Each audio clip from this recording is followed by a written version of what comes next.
ఆయుత మహాచండీ యాగం ఈ పేరు వినగానే ఒక్కసారిగా భక్తి ఉప్పొంగుతోంది.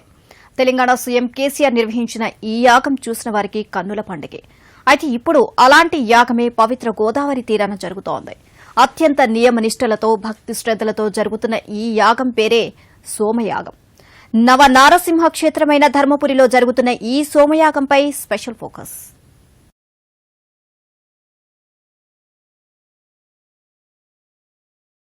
తెలంగాణ రాష్ట్రంలో మరో బృహత్తర యాగం జరుగుతోంది. పవిత్ర గోదావరి తీరం వేదఘోషతో మారుమోగుతోంది.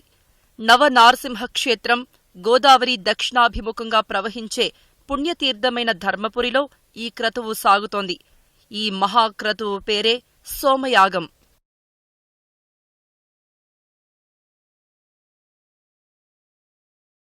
లోక కళ్యాణార్థం అత్యంత కఠిన దీక్షతో చేస్తున్న పవిత్ర జ్యోతిరప్తోర్యామం ఇది. హిమాలయాల్లో లభించే సోమలత అనే తీగ ద్వారా తీసిన సోమరసాన్ని ఊర్ధ్వ భాగంలో ఉన్న దేవతలకు సమర్పించడమే సోమయాగం. సోమ అంటే చంద్రుడని, ఈశ్వరుడని అర్థం.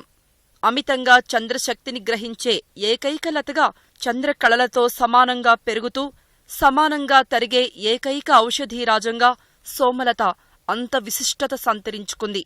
ఆ సోమలత రసంతో జ్యోతిరప్తోర్యామాన్ని అత్యంత భక్తి శ్రద్ధలతో నిర్వహిస్తున్నారు. వేదేభ్యోఖిలం జగన్నిర్మమే, వేదముల నుండి అఖిల జగత్తు యొక్క నిర్మాణం జరిగింది. ఆ వేదములు ఎందుకు వచ్చినాయంటే సర్వహితార్థాయ, సమస్త ప్రాణి యొక్క సమస్త పంచభూతములు, అది కాక జగత్తు యొక్క నియమావళి.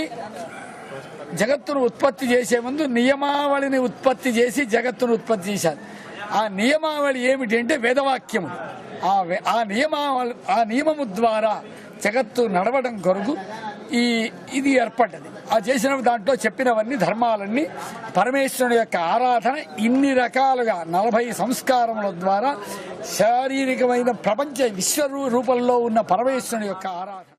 పుణ్యక్షేత్రం ధర్మపురిలో ఈ నెల 19న ప్రారంభమైన ఈ యాగం ఈ నెల 24వ తేదీ వరకు నిర్వహిస్తారు. మాడుగుల మాణిక్య సోమయాజులు యాజమాన్యంలో ఈ సోమయాగాన్ని నిర్వహిస్తున్నారు. ఈ సోమయాగంలో దాదాపు 70 మంది ఋత్విక్కులు పాల్గొనగా కర్ణాటక, తమిళనాడు, మహారాష్ట్ర, ఆంధ్రప్రదేశ్, తెలంగాణ రాష్ట్రాలకు చెందినవారుండటం గమనించాల్సిన విషయం. కర్ణాటకలోని పట్లూరు గ్రామం నుంచి వచ్చిన నిత్యాగ్నిహోత్రులు 17 మంది ఈ క్రతువును నిర్వహిస్తున్నారు. మరోవైపు అగ్నిహోత్రం ఆచరించాలనుకునే వారికి నేర్పిస్తున్నారు. తెలంగాణ ప్రాంతే ఏకే ఏవ అగ్నిహోత్రిణః సోమయాజినః తేషాం కులదైవతం లక్ష్మీనరసింహः తతశ్చ అత్ర గోదావరీ నదీ ప్రవహతి తథైవ యథా దేశः అయం శ్రేష్టः తథైవ ఇదానీం కాలోపి శ్రేష్టः యతోహి గోదావర్యాः సింహపర్వకాలः ఇదానీం చలదస్తి. ఏకవర్షపర్యంతం గోదావరి సింహపర్వకాలः యస్య తెలుగు భాషాయాం గోదావరి పుష్కరాలు ఇది వదంతి. ఉదయప్రశం, ఉదయ ప్రవర్గ్యం, ఉపసదం, శ్వేతాశ్వపూజనం, తృతీయ చతుర్థి చితి ప్రస్తారం, కృష్ణాశ్వపూజనం, పాయం ప్రవర్గ్యం. ఇవి 3వ రోజు నవనారసింహ క్షేత్రం ధర్మపురిలో సోమయాగంలో చేసిన క్రతువులు. అయితే అసలు సోమయాగమంటే ఏంటి? ఎందుకు చేయాలి? ఇతర యాగాలకు సోమయాగానికి మధ్య తేడా ఏంటి? సోమయాగాల్లో ఎన్ని రకాలున్నవి తెలుసుకోవటం అత్యంత ప్రధానం. వేదం, శాస్త్ర సంబంధమైనదిగా సోమయాగాన్ని పేర్కొంటారు. అంటే పురాణోక్త కర్మలలో స్థితిని బట్టి కాలానుగుణంగా మార్పులు చేసుకోవచ్చునేమో గాని వేద సంబంధమైన సోమయాగంలో మాత్రం అది కుదరని పని.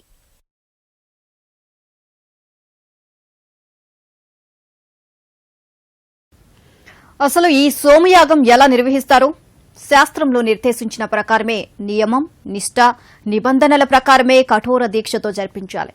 సోమయాగాల్లో 7 రకాలు ఉంటాయంటున్నారు పండితులు. ప్రస్తుతం ధర్మపురి బ్రాహ్మణ సంఘంలో తలపెట్టిన జ్యోతిరాప్తోర్యాన్ని అత్యంత ఉత్కృష్టమైనదిగా చెబుతున్నారు.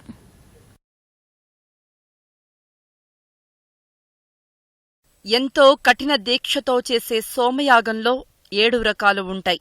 అందులో మొదటిది అగ్నిష్టోమం. ఆద్య శస్త్రం నుంచి అగ్ని మారుత శస్త్రం వరకు 12 స్తుతి శస్త్రములు నిర్వహించాల్సి ఉంటుంది.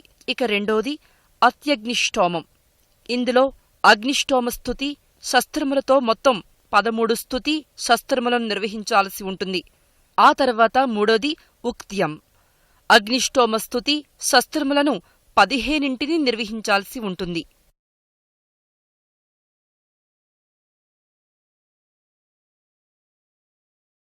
నాలుగోది షోడశి. అగ్నిష్టోమస్తుతి శస్త్రములు 12, ఉక్త్యస్తుతి శస్త్రములు 3 కలిపి మొత్తం 16 స్తుతి శస్త్రములను నిర్వహించాల్సి ఉంటుంది. ఐదోది వాజ్పేయం. అగ్నిష్టోమస్తుతి శస్త్రములు 12, ఉక్త్యస్తుతి శస్త్రములు 3, షోడశీ స్తుతి శస్త్రములు 1 కలిపి ఈ క్రతువు నిర్వహించాలి. ఆరోది అతిరాత్రం. అగ్నిష్టోమస్తుతి శస్త్రములు 12, ఉక్త్యస్తుతి శస్త్రములు 3, షోడశీస్తుతి శస్త్రములు 1, 17 నుండి 29 వరకు మొత్తం 29 స్తుతి శస్త్రములు నిర్వహించాల్సి ఉంటుంది. ఇక ఏడోది ఆఖరిది అప్తోర్యామం. అగ్నిష్టోమస్తుతి శస్త్రములు 12, ఉక్త్యస్తుతి శస్త్రములు 3, షోడశీస్తుతి శస్త్రములు 1, అతిరాత్ర అంతర్గత స్తుతి శస్త్రములు 13తో పాటు చివరి 4 స్తుతి శస్త్రములతో కలిపి మొత్తం 33 స్తుతి శస్త్రములు నిర్వహించాల్సి ఉంటుంది. ఈ 7 సోమయాగాల్లోకెల్లా అత్యంత ఉత్కృష్టమైనదిగా చివరి జ్యోతిరాప్తోర్యామాన్ని పేర్కొంటారు. చాలా శ్రేష్టమైనటువంటిది. దానికి సంబంధించిన వైశిష్ట్యము వేదంలోనే చెప్పబడ్డది. ఎవరు ఏ కోరికతో ఈ క్రతువును ఆచరిస్తారో వానికి ఆ కోరినటువంటి కోరికలు నెరవేరుతాయి అని వేదంలోనే స్పష్టంగా ఈ మంత్రం ఉల్లేఖింపబడ్డది. కాబట్టి మన దేశము యొక్క సుభిక్షత్వం, మన దేశానికి సంబంధించినటువంటి సకల ప్రాణి హితము జరగాలనేటువంటి సత్సంకల్పంతో ఈ క్రతువును చేస్తున్నారు. కాబట్టి తప్పకుండా ఆ కోరిక మనకు నెరవేరుతుంది. ఇలాంటి జ్యోతిరాప్తోర్యామాన్ని ధర్మపురిలో నిర్వహిస్తున్నారు. ఏ యాగం ఎలా చేయాలో తెలిపే ప్రయోగ పారిజాతం వంటి గ్రంథాలు పుట్టిన గడ్డగా గతంలో నిత్యాగ్నిహోత్రులెందరో ఎన్నో యాగాలు చేసిన పవిత్ర భూమిగా ధర్మపురి ప్రఖ్యాతిగాంచింది. అందుకే జ్యోతిరాప్తోర్యామానికి వేదికగా ధర్మపురిని ఎంచుకున్నట్టు పండితులు చెబుతున్నారు. నరసింహస్వామి ఇటు గోదావరి తీరము, ఇటు బ్రాహ్మణ అగ్రహారము, నిత్య అగ్నిహోత్రులు ఒకప్పుడు ఉన్నటువంటి కాలము. కాబట్టి ఇన్ని విశేషాలు ఉన్నటువంటి ఏకైక భూమి ధర్మపురి. అందుకే తెలంగాణ ప్రాంతంలో అంతరించిపోతున్నటువంటి నిత్యాగ్నిహోత్రికుల సంస్కృతిని మరల ఒకసారి బయటకు తీసి భవిష్యత్తు తరాలకు నిత్యాగ్నిహోత్రులు ఉంటారు అనేటువంటి విషయాన్ని తెలియజెప్పటం కోసం వాళ్లకు ప్రోత్సాహం కలిగించటానికి శిక్షణా కార్యక్రమంగా భాగంగా ఈ యజ్ఞ కార్యక్రమాన్ని ధర్మపురిలో నిర్వహించడం జరుగుతుంది. వేదాధ్యయనం చేసి పరంపరగా వివాహం నుండి నిత్యాగ్నిహోత్రాన్ని ఆచరించువారు మాత్రమే ఈ సోమయాగం చేయటానికి అర్హులు. ముఖ్యంగా స్మార్తాగ్ని, శ్రౌతాగ్ని అనే 2 విధానాలుంటాయి. స్మార్తాగ్నిని ప్రతి గృహస్థుడు ధరించాల్సి ఉంటుంది. ఇక శ్రౌతాగ్ని అంటే గార్హపత్యాగ్ని, అహవనియాగ్ని, దక్షిణాగ్ని వంటివి ఉపాసనతో ఆచరించినప్పుడు సోమయాగానికి అర్హులవుతారు. సూర్యోదయ, సూర్యాస్తమయములందు విహిత సమయాన్ని దాటకుండా అగ్నిహోత్రాన్ని అర్పించాల్సి ఉంటుంది. అంతేకాదు, ఇది ప్రతిదినం జీవితాంతం ఆచరించాల్సిన కర్మ కాగా ఏమాత్రం సమయాభావమైనా దోషాలు తప్పవు. అలాంటివారే ఈ యాగం చేయటానికి పూర్తిగా అర్హులవుతారు.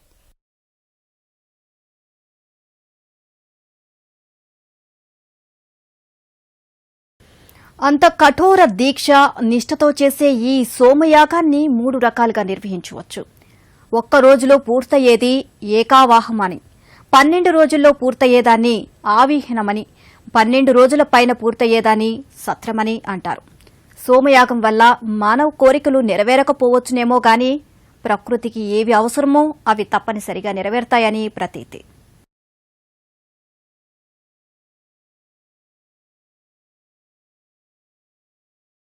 లోకంలో మనుషులతో పాటు ప్రకృతి కూడా భాగమే. అందుకే సోమయాగ ప్రధాన దేవత ప్రకృతిగానే పేర్కొంటారు. ఈ సోమయాగంలో ప్రధానంగా తెల్లగుర్రం, నల్లగుర్రం, ఆవు, దూడ, పాలిచ్చే మేక, కొమ్ములు లేని మగమేక, కప్ప, తాబేలు, గాడిద వంటి జంతువుల అవసరం ఉంటుంది. సోమయాగంలో ప్రస్తుత కలికాలంలో మేకను మాత్రమే బలిచ్చి త్యాగం చేస్తారు.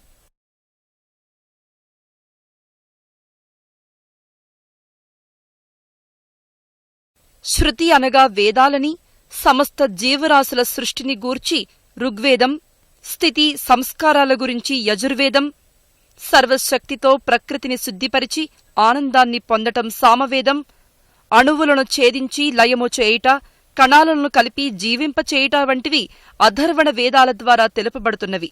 ఈ 4 వేదాల ప్రమాణితమైన యజ్ఞ విధానాలనే శ్రౌత కర్మలు అంటారు. అలాంటివారే ఈ యాగ నిర్వహణకు పూర్తిగా అర్హులు. గౌతమ మహర్షి స్నానమాచరించి తపస్సు చేసిన ప్రాంతంగా ధర్మపురి పునీతమవ్వటంతో పాటు సోమయాగ యజమాని మాణిక్య సోమయాజుల ఇష్టదైవం శ్రీ లక్ష్మీ నృసింహుడు కావటం వలనే ధర్మపురిని ఎంచుకున్నట్లు ప్రభాకర్ శర్మ వివరించారు. శివకేశవుల అభేద్యముగా జరుగుతున్న క్రతువని పండితులు తెలుపుతున్నారు. ప్రతి యాగములో శ్రౌతయాగాలలో శృతి ప్రధానమైనటువంటి క్రియాకలాపాలన్నీ కూడా చేస్తూ శివకేశవులకు అభేదాన్ని ప్రతిపాదించడమే వైదికమైనటువంటి ధర్మం. ధర్మపురి గ్రామంలో కూడా నరసింహస్వామి శివ వైష్ణవ శైవులను స్మార్తులను అందరినీ సమానంగా చూచి ఒక సిద్ధాంతాన్ని వ్యాప్తి చేస్తున్నారు నరసింహస్వామి.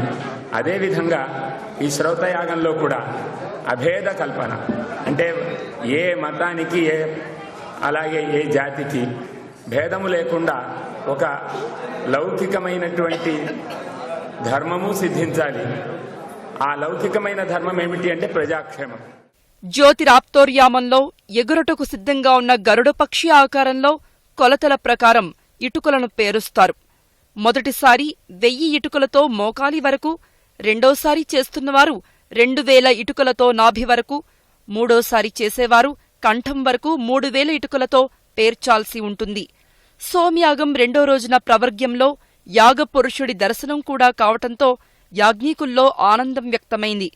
ఇదే ఉత్సాహంతో యాగాన్ని నిర్విఘ్నంగా నిర్వహిస్తున్నారు యాగకర్తలు. అకుంఠిత దీక్షతో ముందుకెళుతున్నారు.